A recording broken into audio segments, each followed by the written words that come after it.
अब मैं बिल्कुल भी मैम का वक्त ज़्यादा नहीं लेना चाहता और अब सीधे तौर पर मैं चलता हूँ डॉक्टर रश्मि सिंह साहिबा के पास। और मैं ये कह सकता हूँ, सहने चमन को अपनी बहारों पे नाज था, वो आ गए तो सारी बहारों पे छा गए। जब मैंने मैम को दावतनामा दिया और मैम को मैंने इनवाइट किया, मैम ने कहा कि मैं ज़रूर आऊँगी और मैम ने वक्त से पहले अपना कीमती वक्त निकाला और आप तशरीफ़ लाईं। शुक्रिया अदा करते हुए आपको सीधे स्टेज पर मैं बुलाना चाहूँगा डॉक्टर रश्मि सिंह साहिबा।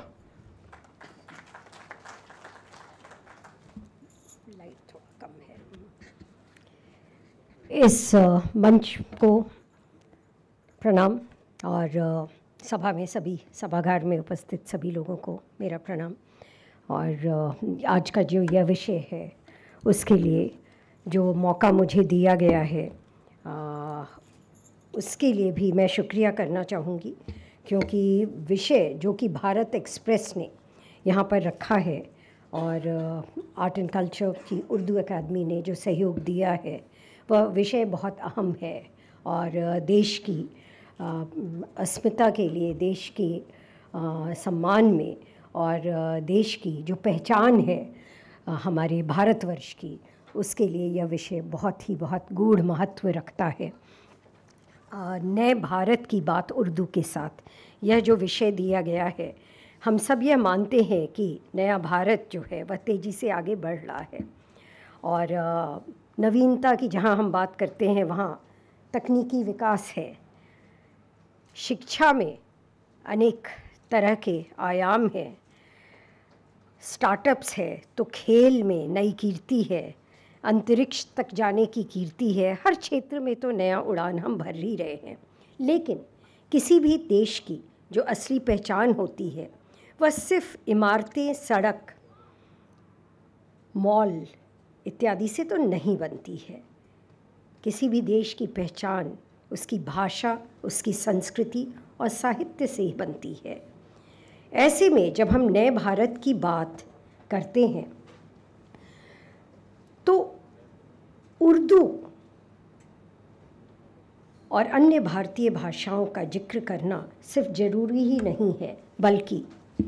हमारे लिए गर्व की बात है और हमारा फ़र्ज़ भी बनता है कि हम भाषा से जुड़ी हुई अपने सांस्कृतिक विरासत की, अपने सांस्कृतिक धरोहर की बात ही नहीं करें,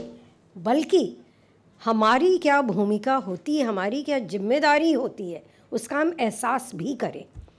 और साथ ही साथ कुछ संकल्प भी लें कि हम सबकी यह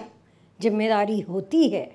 कि हम अपनी भाषा से जुड़े हुए जो हमारा फ़र्ज़ है, हमारा कर्तव्य है, अपने सांस्कृतिक धरोहर की रक्षा करने के लिए, उसके लिए हम सब संकल्पबद्ध रहें और हमेशा उसके लिए कार्यशील बने रहें। उर्दू भाषा का जहाँ तक खालिद जी और सबने जो यहाँ पर जो ये महफ़िल जो रखी है दिन भर की हमारे उर्दू अकादमी के साथ में मिल कर के, उपेंद्र राय जी ने जो एक पिरोया इस पूरे संरचना को, तो उनको मैं इसलिए बधाई देना चाहूँगी क्योंकि उर्दू सिर्फ एक भाषा के रूप में हम आज की तारीख में बात नहीं करते, बल्कि भाषा के साथ साथ जो अभिव्यक्ति है उसमें बहुत कुछ, जो एक साम्प्रदायिक मुझे लगता है सांस्कृतिक जो कहीं ना कहीं उसकी एक समृद्धि है, उसकी हम बात बहुत करते हैं, उस समृद्धि की बात करते हैं, उस एहसास की हम बात करते हैं, एक तहज़ीब की हम बात करते हैं, क्योंकि भाषा के साथ एक तहज़ीब जो है वह जुड़ी हुई है। और उर्दू का इसमें एक बहुत बड़ा कंट्रीब्यूशन है कि जहाँ हम जो है एक अदब की बात करते हैं, जब हम एक तालीम की बात करते हैं उसमें एक तहज़ीब आती है। तो उर्दू की खूबसूरती यह है कि दीवारें नहीं खड़ा करने की हम बात कर रहे हैं, यहाँ पे हम सौहार्द की बात कर रहे हैं, हम सभी भारतीय भाषाओं में सौहार्द एक पुल बनाने की हम बात कर रहे हैं। तो वहीं पे जो हमारे शब्द हैं वो इतने सुंदर, जब हम आदाब है, मेहरबानी है, शुक्रिया है, मोहब्बत है, इज़्ज़त है, तो सिर्फ उर्दू के शब्द नहीं है, बल्कि ये भारत के रोज़मर्रा के बोली के हिस्से बन गए हैं, जो कि हमें कहीं ना कहीं हमारे एक बहुत बड़े सांस्कृतिक धरोहर की याद दिलाते हैं। ये हमारी तहज़ीब है। तो नया भारत सिर्फ आर्थिक रूप से सुपर पावर जो है वह बनने का ही ख्वाब नहीं रखता है, बल्कि दिल और दिमाग से हमें कैसे अमीर बनना है, दिल और दिमाग। यह तभी होगा जब हमारे स्कूल, कॉलेज, मीडिया,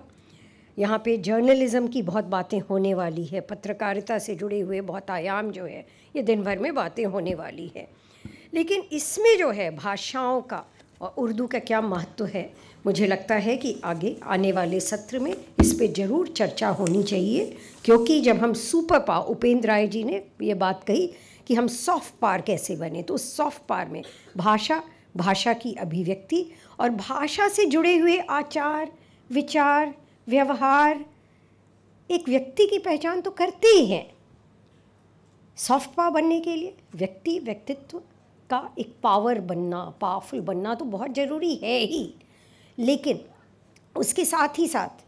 व्यक्ति के साथ ही साथ समाज का दर्पण, समाज की क्या पहचान है, और समाज से ऊपर देश, राष्ट्र की क्या पहचान है। तो भाषा से जुड़े हुए इतने आयाम हैं, व्यक्ति की पहचान, आचार, विचार, व्यवहार, लेकिन साथ ही साथ हमारे समाज को किस रूप में देखा जा रहा है, हमारे राष्ट्र की पहचान क्या है, वह भी भाषा के साथ में जुड़ी हुई है। और मैं ऐसा आज एक बड़े विशेष दिन यह बात कह रही हूँ। क्यों विशेष दिन है? संविधान दिवस है आज, जहाँ आज संविधान में जिस तरह से हमारे सौहार्दपूर्ण जो वातावरण की बात, एक इक्वालिटी एंड फ्रेटर्निटी की बात, जो हमारे प्रियम्बल में जो बातें लिखी हैं, उसको कैसे आत्मसात करते हैं। तो भाषा के जो विचार की मैं बात कर रही हूँ, विचार को आत्मसात करना, भाषा के साथ एक आत्म गौरव का विचार करना, भारतीयता का, भारतीय होने का गौरव महसूस करना, ये सब जो है भाषा के अस्मिता के साथ में जुड़ी हुई है। संविधान दिवस की मैंने बात की, साथ ही साथ मैं एक ऐसे पुण्य आत्मा की आज श्रद्धांजलि करती हूँ जो खुद जिन्होंने भाषा, साहित्य और राष्ट्रीय अस्मिता के लिए बहुत कुछ अपने आप को हमेशा न्यौछावर किया है। वो पुण्य आत्मा मेरे पिताजी, जिनको सांसद साहित्यकार के रूप में लोग याद करते हैं। और आज क्योंकि मैं मंच पे हूँ और बहुत कम ऐसा मौका मिलता है कि सामूहिक रूप में एक ट्रिब्यूट, क्योंकि आज उनकी पुण्यतिथि है। बहुत पहले जब वो मात्र 58 वर्ष के थे तो वो हमसे दूर चले गए थे, उनका देहांत हो गया था। लेकिन लोग उनको सिर्फ सांसद के रूप में याद नहीं करते हैं, सांसद साहित्यकार के रूप में याद करते हैं उनको, आदरणीय श्री शंकर दयाल सिंह जी। तो आज मैं उनकी पुण्यतिथि के दिन जो है उनको इसी मन से मैं अपनी श्रद्धांजलि देते हुए गर्व महसूस यह करती हूँ कि वो भी भाषा के प्रहरी थे, भारतीय भाषा के प्रहरी, और उस रूप में वर्षों वर्षों बाद भी हम याद करते हैं। तो भाषा का देखिए ये महत्व है। आपकी लेखनी, आपकी बोली जब जो है वो मतलब एक पब्लिकेशन में जब अंकित हो जाती है तो वो सदियों सदियों तक लोगों को प्रेरित करती रहती है। और मुझे खुशी है यह बताते हुए कि हमारा उर्दू अकादमी आज की तारीख में जिस तरह का कार्य कर रहा है, यहाँ पे हमारी टीम बैठी हुई है, तो हम लोग हमारे जो दिल्ली सरकार के जो भाषा के जो अकादमी है उसमें उर्दू अकादमी ने एक बहुत बड़ा रोल जो है हमेशा निभाया है। और यहाँ मैं बताना चाहूँगी कि कुछ महीनों पहले मैं जम्मू कश्मीर में थी, 3 साल में वहाँ रही। वहाँ के जो लोक सेवा के साथ में बंद करके वहाँ के लोगों के साथ में बहुत आयाम, जब हम लोग आर्थिक और सामाजिक सशक्तिकरण पे कार्य करते थे, तो यह भी देखा गया था कि भाषा का वहाँ भी एक बहुत इम्पॉर्टेंट वो एक कड़ी संस्कृति के साथ में जुड़ करके नज़र आ रही थी। दिल्ली सरकार में आने के बाद कला संस्कृति विभाग के इस आयाम को जब ज़्यादा जानने का मौका मिला और इसकी क्रियाशीलता को हम लोगों ने और भी इधर कुछ महीनों में आपने देखा होगा कि अभी मुख्यमंत्री जी को आपने सुना, मंत्री जी यहाँ पे आकर के गए कला संस्कृति विभाग से, तो जो यहाँ पर योगदान करने का प्रयास किया जा रहा है, तो उसमें उर्दू अकादमी में ही आप देखेंगे कि जहाँ एक तरफ पब्लिकेशंस हैं उनको बढ़ावा दिया जाता है, वहीं जो है उर्दू शिक्षण है उसको बढ़ावा दिया जाता है। वहीं पे उर्दू के अलग अलग जो अपना हम उसके शायरी है उसको बढ़ावा देने के लिए, शेर व शायरी कल्चरल प्रोग्राम्स को बढ़ावा देने के लिए बहुत सारे मंच जो हैं वो दिए जाते हैं। और अभी तो जश्न उर्दू करके एक कार्यक्रम भी पूरा यह किया गया था जो सुंदर नगर में, जिसमें बहुत लोग वहाँ पे आए निज़ामुद्दीन में, और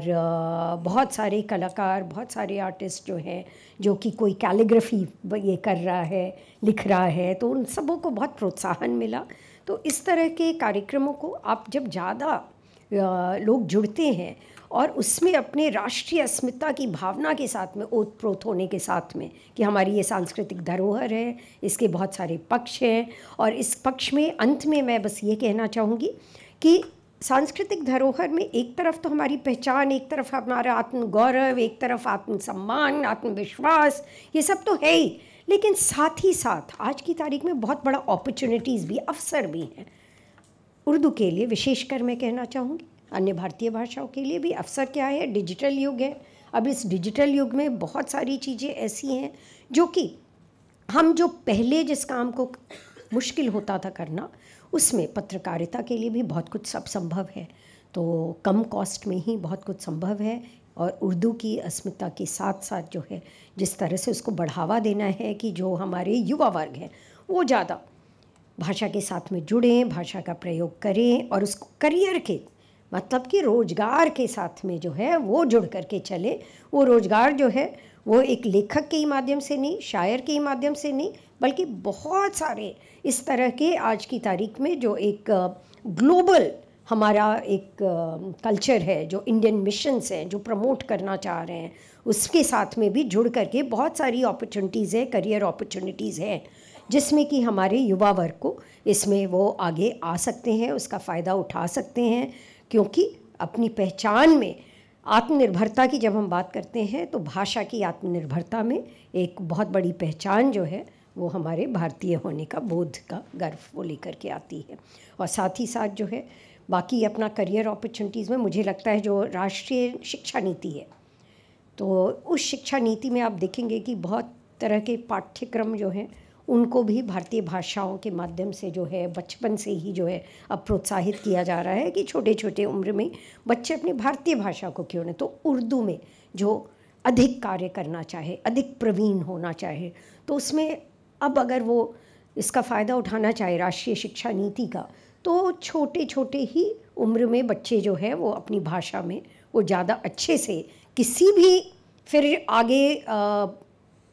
परीक्षा में वो उत्तीर्ण हो सकते हैं भारतीय भाषा को लेकर के। तो ये एक बहुत अच्छा अवसर है, और जिसका प्रचार प्रसार करने के लिए उर्दू अकादमी या अन्य सहयोगी संस्था और यहाँ पर जो आज पूरा कार्यक्रम किया जा रहा है भारत एक्सप्रेस की पूरी टीम द्वारा, तो उसको मैं बहुत बहुत बधाई देना चाहूँगी कि उन्होंने इतनी अच्छी पहल की है। और ये दूसरा वर्ष है, और आगे आने वाले दिनों में इस हॉल में शायद इनका यह भी आज जो है वो एक संकल्प है कि एक भी सीट खाली नहीं रहेगी, ऐसा इन्होंने आज जो है ये संकल्प लिया है। तो इसी के साथ आज के पूरे कार्यक्रम की शुभकामना दिन भर के लिए कि बहुत अच्छा सफल यह आयोजन रहे। नमस्कार। हमारी वीडियो आपको पसंद आए तो लाइक कीजिए, शेयर कीजिए और सब्सक्राइब कीजिए। साथ ही कमेंट बॉक्स में आप अपनी राय भी ज़रूर दें। और हाँ, अगर फेसबुक पर आप वीडियो देख रहे हैं तो हमारे पेज को फॉलो करना ना भूलें।